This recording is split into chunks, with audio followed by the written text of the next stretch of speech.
السلام عليكم خوتي خواتاتي، مرحبا بكم من جديد بقناتكم اللي ديما كتجيب لكم المواضيع اللي كتهم حياتكم اليوميه. اليوم جبت لكم واحد الموضوع اللي بصراحه حارق بزاف ديال المغاربه، خصوصا الشباب والناس اللي مازال ما قدروش يملكوا الدار ديالهم. الموضوع اللي غادي نهضروا فيه هو الكرا، ولا بالاحرى الازمه ديال الكراء في المغرب. البرنامج الجديد اللي الحكومه كتفكر تطلقه، سؤال كبير اللي غادي نحاولوا نجاوبوا عليه اليوم: واش هذا البرنامج فعلا غادي يعاون الناس البسطاء يلقاو سكن بثمن معقول، ولا غير مشروع اخر كيتباع لينا في عناوين كبيره؟ واش غادي يكون في صالح المكتري ولا في صالح المنعش العقاري؟ خليكم معايا حتى لاخر الفيديو، حيت غادي نفسر لكم الموضوع من جميع الجوانب، وغادي نكشفوا حتى بعض الاسرار اللي ما كيهضروش عليها في الاعلام الرسمي. قبل ما ندخلوا في الموضوع مباشره، اللي كيتفرج دابا يدير واحد لايك الفيديو ويبارك على زر الاشتراك ويفعل الجرس باش يوصلوا الجديد ديالنا. الدعم ديالكم هو اللي كيشجعنا باش نبقاو نقدموا المحتوى مفيد لكم. دابا نرجعوا للموضوع. الكراء في المغرب خصوصا في العواصم والمدن الكبرى ولا بحال الكابوس. شحال هادي كنتي كتقدر تكري دار ولا شقه بثمن معقول، دابا اقل حاجه تلقى السكنه المتوسطه كتخرج عليك 3000 ولا 3500 درهم. علاش طلع الكرا بهذا الشكل؟ حيت الهجره من القرى والمدن الصغار للمدن الكبرى تزادت بزاف، الناس كيجيو يقلبوا على خدمه وعلى ظروف عيش احسن،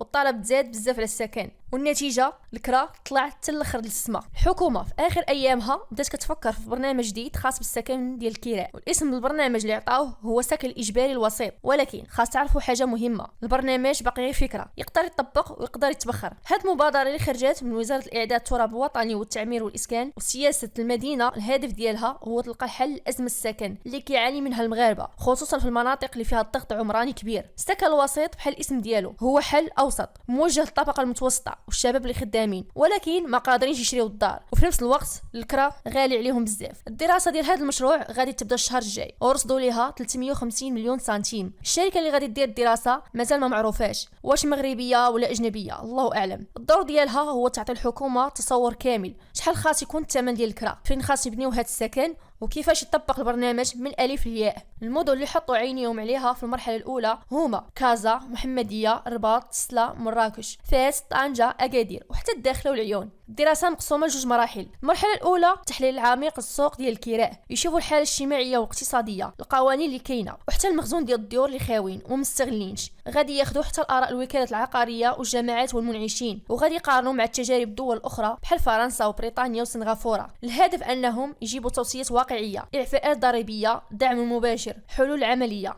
المرحله الثانيه هنا غادي يبنيو البرنامج النهائي، يحددوا بالضبط شكون الفئه المستهدفه، فين غادي يطبقوه، وشنو نوع السكن المناسب ليهم، وشكون غادي يشارك في التنفيذ، وغادي يديروا حتى التصور المالي، شحال غادي تساهم الدوله وشحال الابناك وشحال المستثمرين. السيده الوزيره قالت بلي السكن غيكون بجوج طرق، يا اما يشريوه من عند المنعشين العقاريين واما يبنيوه جديد. ولكن راه الحكومه ما غاديش تبني براسها، غادي تعطي امتيازات للمنعشين العقاريين وهما غادي يبنيو ويكريو. المنعشين غادي يستافدوا بزاف، اعفاءات ضريبيه، دعم مباشر من الدوله، تسهيلات في القروض البنكيه. مثلا السكن الاقتصادي العادي كانوا كيستافدوا من اعفاء الضريبي بحوالي 4 المليون، في هذا البرنامج الجديد يقدروا يزيدوا حتى الدعم المباشر يوصل ل 10 المليون ولا اكثر. النتيجه المنعش كيربح والمكتري كيستافد بشكل غير مباشر. دابا شكون اللي غادي يسير هذا السكن؟ اغلب هو الوكاله العموميه في الاول، وبعدها يقدروا يعطيوها الخواص. استفاده ماشي مفتوحه للجميع، خاص يكون عندك دخل محدود، وغادي يكون بحال الرامي ديال السكن، يعني الطلبات غادي تكون كثيره والعدد قليل، وغادي تكون لائحه الانتظار طويله.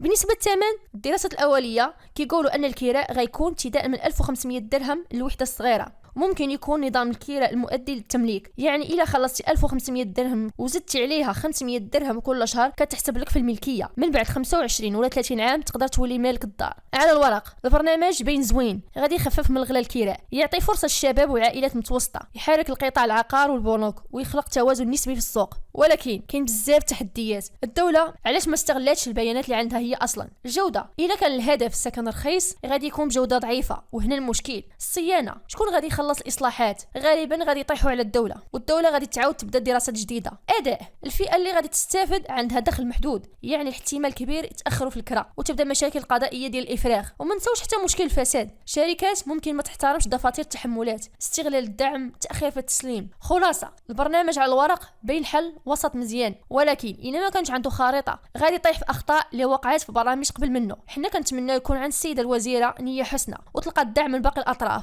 باش يطبق هذا المشروع المشروع ويعطي الثمار ديالو. ولكن خاصنا نكون واقعيين، المنعش العقاري ما كيدخلش السوق باش يربح شويه ويساعد الناس، كيدخل باش يدير بزاف ديال الفلوس. المهم كنتمناو الخير، ولكن باقي خاصنا نتابعوا ونشوفوا كيفاش غادي يطبق على ارض الواقع. هذا هو الموضوع ديال اليوم على برنامج الدعم الكراء في المغرب 2025 2026. شكرا بزاف على حسن المتابعه، وما تنساوش تكتبوا لي رايكم في التعليقات وتبارطاجيو الفيديو مع اصحابكم باش توصل المعلومه للجميع. تحياتي لكم والى اللقاء في حلقه جديده ان شاء الله.